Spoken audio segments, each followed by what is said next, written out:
Hi friends, എല്ലാവർക്കും എൻ്റെ YouTube ചാനലിലേക്ക് സ്വാഗതം. ഇന്ന് ഞാൻ നിങ്ങളെ മുന്നിലെത്തിയിട്ടുള്ളത് ഒരു സ്പൈസി ഉണ്ണിയപ്പമായിട്ടാണ്. സാധാരണ ഉണ്ണിയപ്പം കഴിക്കുമ്പോൾ നമുക്ക് എല്ലാവർക്കും ഉണ്ടാവുന്ന ടെൻഷനാണ് ഷുഗർ, ഓയിൽ എന്നിങ്ങനെ. പക്ഷേ ഈ ഉണ്ണിയപ്പത്തിന് അങ്ങനെ ഒരു ടെൻഷനേ വേണ്ട. കാരണം ഇത് ഉഴുന്നുകൊണ്ടുണ്ടാക്കിയത് കാരണം ഇതിൽ എണ്ണ പിടിക്കുന്ന പ്രോബ്ലം അത്ര തന്നെ ഇല്ല. ഇനി നേരെ വീഡിയോയിലോട്ട് കിടക്കാം. ഇതിന് ഫസ്റ്റ് വേണ്ടത് 1 കപ്പ് ഉഴുന്നാണ്. ഏകദേശം 250 ml വരും. അത് ഫസ്റ്റ് നന്നായി കഴുകിയെടുക്കുകയാണ് വേണ്ടത്. അപ്പോൾ ഞാനതൊരു വലിയ ബൗളിലേക്ക് മാറ്റി അത് കഴുകിയെടുക്കുകയാണ്.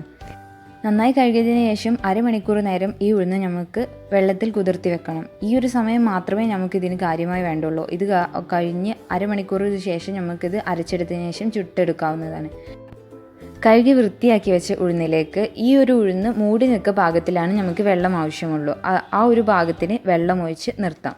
ഈ ഉഴുന്ന് റെഡിയാവുന്ന സമയത്തിനുള്ളിൽ നമുക്കിതിലേക്കുള്ള വെജിറ്റബിൾസ് നോക്കാം. ഇവിടെ ഞാൻ എടുത്തിട്ടുള്ളത് 1 ഒനിയൻ, ഒരു 4 പച്ചമുളക്, പിന്നെ ജിഞ്ചർ, കറിവേപ്പിൻ്റെ ഇല, കൊറിയാണ്ടർ ലീഫാണ്.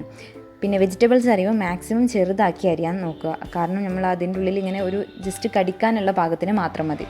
അപ്പോൾ അരമണിക്കൂറിന് ശേഷം നമ്മുടെ ഉഴുന്നിവിടെ റെഡിയായി കിട്ടിയിട്ടുണ്ട്. ഇനി ഇത് നമുക്കൊരു മിക്സിയുടെ ജാറിലിട്ട് അരച്ചെടുക്കാവുന്നതാണ്.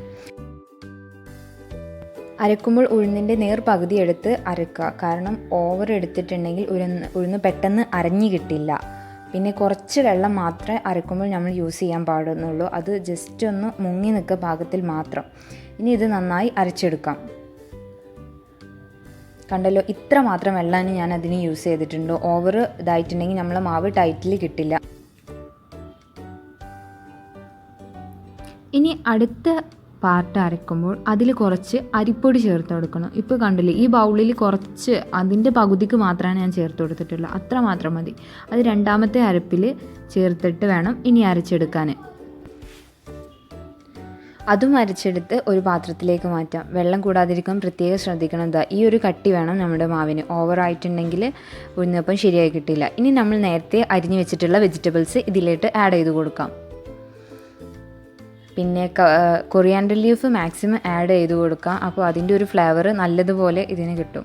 ഇനി ഇത് നന്നായി മിക്സ് ചെയ്ത് കൊടുക്കാം. മാവിൻ്റെ എല്ലാ ഭാഗത്തും ഈ വെജിറ്റബിൾ എത്തുന്ന ഭാഗത്തിൽ മാക്സിമം നന്നായി തന്നെ മിക്സ് ചെയ്ത് കൊടുക്കാം.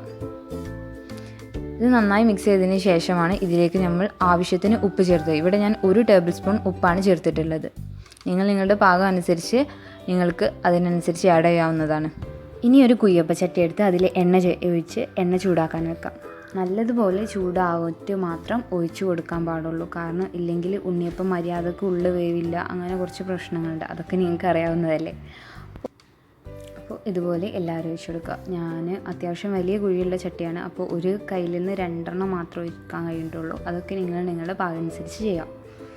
ഇത്ര മാത്രമേ ഉള്ളൂ. ഇപ്പോൾ ഞാനിവിടെ ലാസ്റ്റ് ഉള്ള ഇത് ഒഴിക്കുമ്പോഴത്തേന് സെൻറ്ററിൽ ഞാൻ ആദ്യം ഒഴിച്ചിട്ടുള്ളത് വെന്ത് കിട്ടിയിട്ടുണ്ട്. അത്ര മാത്രം ടൈം വേണ്ടുള്ളൂ ഇതിന് വേവാൻ. അധികം വേവില്ലാത്ത സാധനമാണ്. പെട്ടെന്ന് ബ്രൗൺ കളറാവും. അപ്പോൾ അധികം കരിഞ്ഞ് പോവാതിരിക്കാൻ മാക്സിമം ശ്രദ്ധിക്കുക. കുറച്ച് സമയത്തിനുള്ള ഒരുപാട് ഉണ്ടാക്കിയെടുക്കാൻ കഴിയുന്നത് കാരണത്തിന് നമുക്കിത് പെട്ടെന്ന് ഒരു ഈവനിങ് സ്നാക്കായിട്ട് ഒരു ഗസ്റ്റ് വരുമ്പോൾ എല്ലാം കൊടുക്കാവുന്ന ഒരു നല്ലൊരു ഡിഷാണ്. എല്ലാവരും ട്രൈ ചെയ്യണം. ഈ ഒരു കളറാകുമ്പോൾ തന്നെ എടുക്കാൻ നോക്കുക. അപ്പോൾ നമ്മുടെ സാധനം റെഡി ആയിട്ടുണ്ട്. ഇത് തനിയെ കഴിക്കാൻ നല്ല ടേസ്റ്റാണ്. അപ്പോൾ ഞാൻ ഇതിലേക്കൊരു സ്പെഷ്യൽ ചമ്മന്തി ഉണ്ടാക്കുന്നുണ്ട്. അപ്പോൾ അതിൻ്റെ റെസിപ്പി നോക്കാം.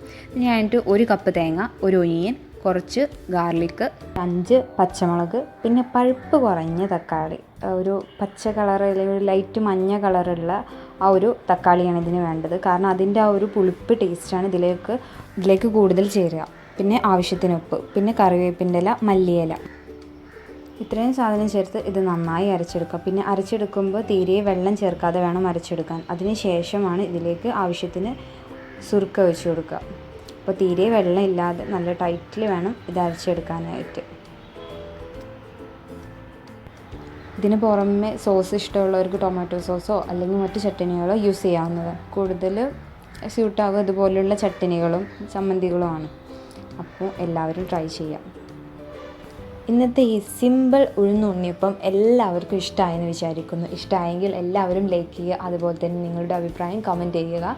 പിന്നെ ഇനിയും ഞാനിടുന്ന പുതിയ വീഡിയോസ് കാണാൻ വേണ്ടി സബ്സ്ക്രൈബ് ചെയ്യാൻ മറക്കല്ലേ. Okay, by.